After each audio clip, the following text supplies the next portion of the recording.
आज हम क्लाउड्स के सेकेंड पार्ट को पढ़ेंगे। क्लाउड्स चैप्टर के पहले पार्ट में हमने देखा कि किस तरह एक बच्चा बादलों को ढूंढता हुआ इधर उधर भटक रहा है और आने जाने वाले हर व्यक्ति से पूछ रहा है कि बादल कहाँ गए। सभी लोग आश्चर्यचकित हो जाते हैं उसके इस सवाल पर, मानो ये सवाल बहुत ही पेचीदा या कठिन हो। पार्ट 2 की शुरुआत कुछ इस तरीके से होती है। His mother was the first he had asked in the morning, अम्मा जी, where have the clouds gone? उस बच्चे की माँ वो पहली इंसान थी, पहली व्यक्ति थी जिससे उसने ये पूछा था कि अम्मा जी बादल कहाँ गए।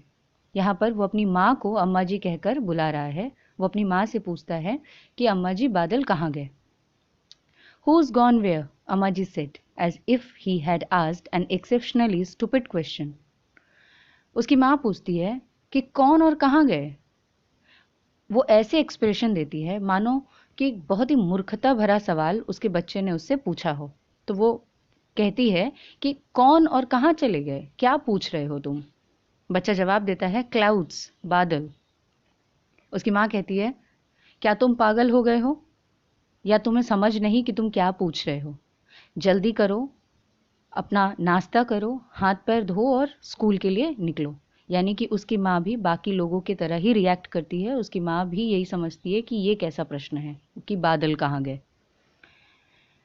डिजेक्टेडली मतलब बहुत ही दुख के साथ, ही वॉश्ड हिज हैंड, बहुत ही सैड होकर वो अपने हाथ को धोता है, अपने चेहरे को धोता है, अपना ब्रेकफास्ट कंप्लीट करता है और घर से निकल जाता है। घर से निकल जाने का मतलब है कि वो स्कूल के लिए घर से निकल जाता है।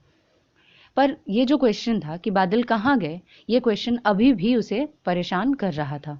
हॉन्टेड मतलब परेशान करना, परेशान कर रहा था। ही रिमेंबर्ड, अब कहानी में आपको पता चलेगा कि आखिर ये प्रश्न उसके दिमाग में आया कैसे या उसके साथ ऐसा क्या हुआ। ही remembered what he had seen the night before, उसे याद है कि पिछली रात उसने क्या देखा था। पिछली रात clouds gathered in the dark sky, उसने देखा था कि आसमान में काले काले बादल जो हैं वो छाए हुए हैं। बिल्कुल काले बादल छाए हुए हैं, मानो अब बरस जाएंगे, ऐसे बादल छाए हुए हैं। लेकिन जब वो सोने गया तो वो देखता है कि आसमान बिल्कुल साफ हो गया और आसमान में तारे दिखाई दे रहे हैं, मतलब बारिश होने की कोई उम्मीद नहीं है। लेकिन जब वो फिर जगता है, व्हेन ही वो awoke again, he had no idea of the time, उसे समय का पता नहीं था। पर बाहर के मौसम को देखकर उसे अंदाज़ा लग गया था कि ये आधी रात का समय है, अभी सुबह नहीं हुई है, ये आधी रात का समय है।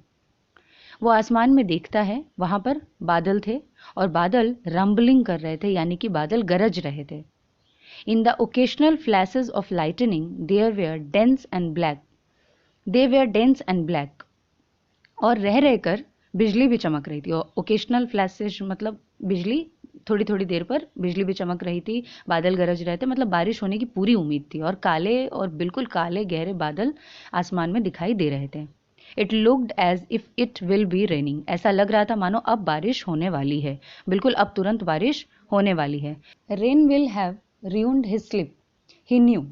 When he got up in the morning, he was amazed. उसे पता था कि जैसा मौसम है ज़रूर बारिश होगी, बहुत तेज बारिश होगी और उसकी नींद जो है वो उड़ जाएगी, उसकी नींद खराब हो जाएगी। पर ऐसा कुछ नहीं होता है। जब वो सुबह उठता है तो वो बिल्कुल आश्चर्यचकित हो जाता है ये देखकर कि आसमान बिल्कुल साफ है, बादल है ही नहीं, वहाँ पर बादल का कोई नामो निशान नहीं। और जब वो आंगन में आता है, घर के कर्टयार्ड में आता है, यानी आंगन में आता है, तो वहाँ पे भी उसे एक बूंद पानी जो है वो दिखाई नहीं देता। He was surprised and saddened, वो आश्चर्यचकित हो जाता है और दुखी हो जाता है। The clouds had move across the skies without shedding a drop of rain, बादल जो है वो आसमान को, आकाश को पार करके चले गए थे और एक भी बूंद बारिश नहीं हुई थी, एक भी बूंद बारिश नहीं हुई और बादल जो है वो चले गए। And it saddened him to think that he had fallen asleep, अब उसे इस बात का दुख हो रहा था कि वो क्यों सो गया। यदि वो जगा रहता तो शायद बादल इस तरह उसकी आंखों के सामने से गायब, डिसअपियर्ड नहीं होते। It would have been the season's first rainfall, और ये पहली बारिश होती, ये इस वर्षा ऋतु की, ये जब की बात कर रहा है तो वो वर्षा ऋतु है, वर्षा ऋतु की पहली बारिश होती। The month of rain was slipping away, धीरे धीरे ये बारिश का महीना बीत रहा था। वो फिर से आसमान में देखता है, आकाश में देखता है, पर उसे बादल नहीं दिखाई देता। अब वो बादल की खोज में निकल पड़ता है और रास्ते में बादल न होने के कारण सूरज की किरणें सीधे उसके सिर पर पड़ती है। बाहर बहुत ही गर्मी है और गर्मी में उसका शरीर जो है वो बिल्कुल जल रहा है। वो खेतों के बीच से होकर जा रहा है, उसके शरीर में बिल्कुल आग यानी कि गर्मी है, उसका गला सूख रहा है। और कई सारी खेतों को पार करने के बाद, आफ्टर क्रॉसिंग सेवरल फील्ड्स, कई सारी खेतों को पार करने के बाद वो एक बड़े से पेड़ के पास पहुंचता है, जिसके सिड में वो देखता है कि एक पर्शियन विल है।